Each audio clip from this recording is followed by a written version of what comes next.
Entered the season as one of the league's youngest teams. Led by a 7-foot alien, the Men in Black finished with the second best record in the association and are proving to be perhaps among the most formidable in the league. Now, the Spurs are making their first NBA Finals appearance since 2014 and doing so with a lot of talent and a little faith. I mean, it never hurts to have divine intervention on your side when you're taking on the defending champs.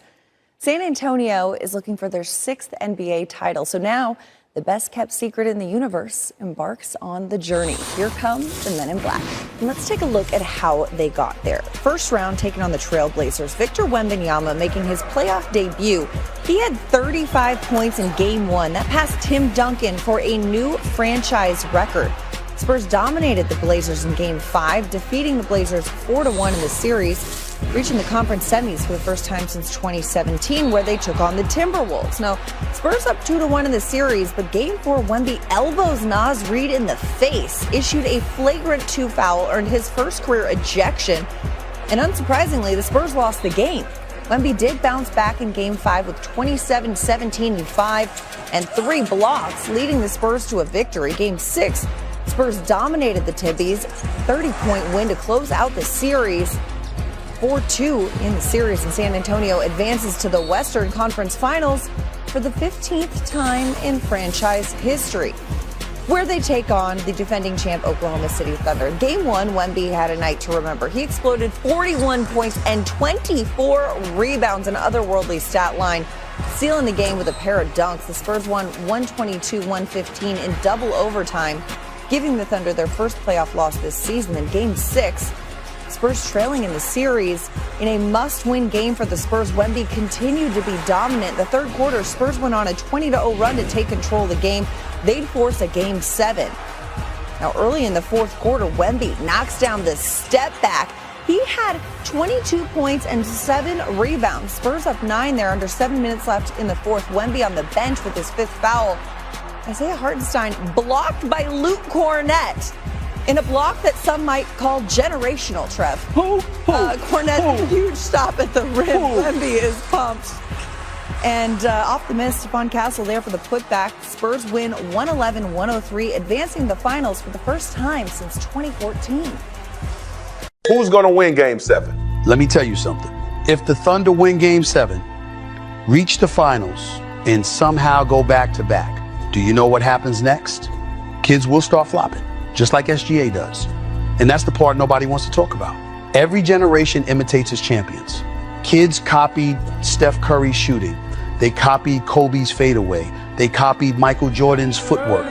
They copied LeBron's chase down blocks and dunks. Champions influence the future of the sport. So what exactly are young players supposed to learn from this? Snapping your head back? Looking at referees after every possession? Hunting for whistles instead of finishing through contact? That's not the direction basketball should be heading. So who's going to win Game 7? Victor Wembanyama. And it has to be him. In Game 1, Thunder defenders were grabbing him, pulling him, leaning on him every possession. Did he spend the entire night complaining to officials? No. He kept playing. He attacked the rim. He blocked shots. He competed. That matters because young fans are watching. They're watching how stars react when things don't go their way. And Wembanyama's answer is usually basketball. That's why I believe he represents a better future for the league. Stretch. A lot of poise, a lot of courage, big-time shots from shot makers that you wouldn't expect to operate in the Game 7, considering their youth. Wembanyama, big-time shots. De'Aaron Fox, a big-time shot. Champagnie coming off the bench to give you 20 actually started. I mean, you just look at what they was doing here. He's had 20 points. He showed up and delivered.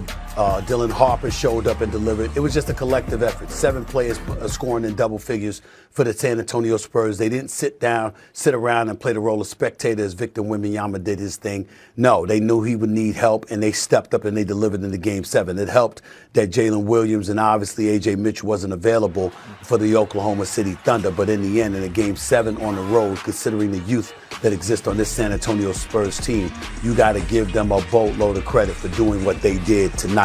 They really, really looked good. They stepped up and they showed that they were made for the moment. And you got to give them their props. It was really impressive. for the Thunder, that their depth got tested, and unfortunately they fall on the losing side of this here equation. Their chance at repeating ends in the conference finals for them. So what was different about this year's postseason run for OKC?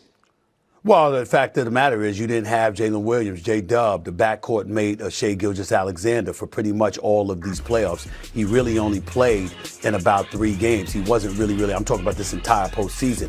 He wasn't that effective. Shai Gilgeous shows up, he gives you 35, and he has virtually no help. Alex Caruso only hit 3 or 14 shots, and Chet Holmgren was such a no-show that they sent an APB out for him during the game. I wouldn't be surprised if that happened. It was an awful no-show on his part to just attempt about a couple of shots for the game, knowing that Victor Wembanyama, a nemesis on a prep level for this man, was out there doing his thing.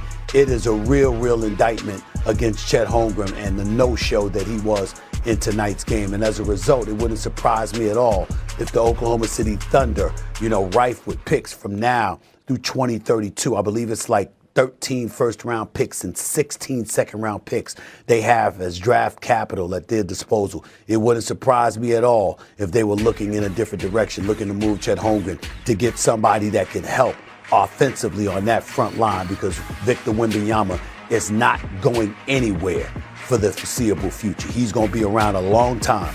And if you want to capture another championship in Oklahoma City, you got to deal with that man. I don't know if there's any amount of help that's going to save you from a brother that's 7'4", hitting crossovers and step-back threes in the midst of a Game 7. So, Stephen A., we appreciate it. We're going to spin this thing forward and see how they're going to do against those Knicks later on. Stick with us, please. Now, the NBA started tracking player minutes in 1951. Since then, the Spurs are the second youngest team to reach the finals. San Antonio's average age is 25 years and 20 days. Only the 1977 Blazers were younger then, but wouldn't you know it, they were old enough to win the chip. So let's talk about the young boys on the San Antonio side with Big Perk joining us here on Sports Center. Wemby, we've run out of adjectives, bruh. Puts up 22, leads the Spurs to a win.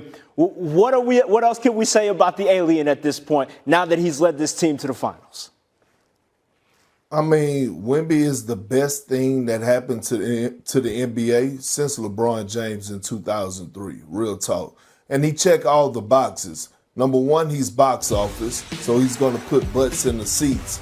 He's the ultimate competitor on both ends of the floor, and what a beautiful performance throughout the whole course of this conference finals and the playoffs to get his team to the NBA finals. I can't speak on his leadership enough on what he's brought to the table, embodying the rest of his young squad, being a true leader, and trusting his teammates. The Spurs on the road in a tough environment, they had 7 guys in double figures tonight.